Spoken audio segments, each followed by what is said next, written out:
Hi, I'm Sarah from Heirloom Creations, and today is our ruler of the month. Behind me are two quilts that we have used the lazy angle ruler for. This one is Hugs and Kisses, and this one is the Lazy Leaves. And so we're going to show you next how wonderful this ruler is to use and how many different variations you can get by turning and twisting this ruler for lots of different shapes. Like always, I look at rulers and notice that there's always so many lines that I don't understand just by looking at it. But as soon as you get into having a fun pattern to work with and start cutting out your shapes, you really see how beneficial a ruler, as complex as this is, how wonderful it saves you a lot of time and you getting a variety of shapes. For example, there's a ton of patterns already available. This one, Taffy by Jaybird Quilts, Carnival, Firecracker, Unwind, Hugs and Kisses, Lazy Leaves, Beach Ball, Lollipop Twist, and Confetti. So let's jump in and I'll show you how we go about cutting for our shapes. The traditional shapes that you get consist of a template A and a template B, as they'll be described in a lot of the patterns. And how quickly, when you put even something as simple as these together, you get some neat pinwheel type designs.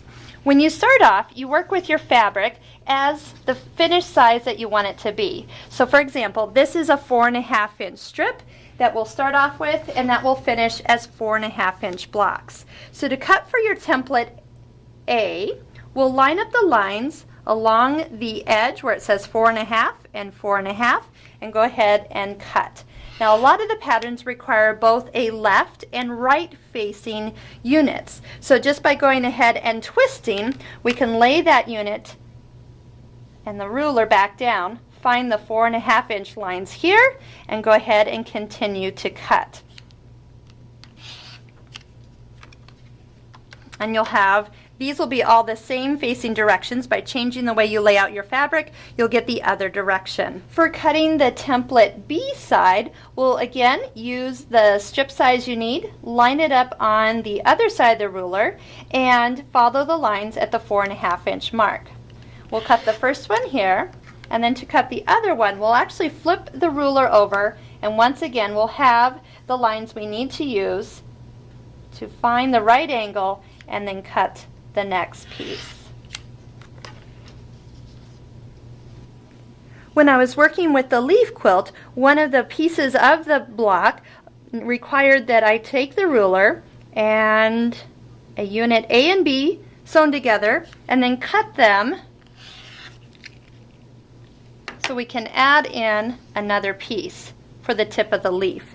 Now as we finish up for sewing, when you put these two pieces together you line them up to sew, you want the little points to overlap just a little bit, and it kind of looks like a little bow tie down here at the bottom corner. So as you start your 1/4 inch, you get the exact finished, and that block turns out nice and even at both edges.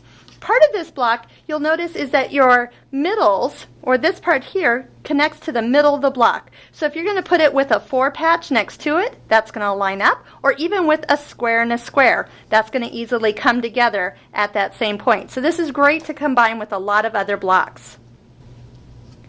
For the Hugs and Kisses quilt, we started off with a pre-stitched strip. This is turned out to be 6.5 inches, and this ruler will go up to that size. So as we are cutting our sizes here, we'll use the 6.5 inch line it up along the bottom of our ruler, and now we have that cut. Once again, we can turn it and get the other cuts as well.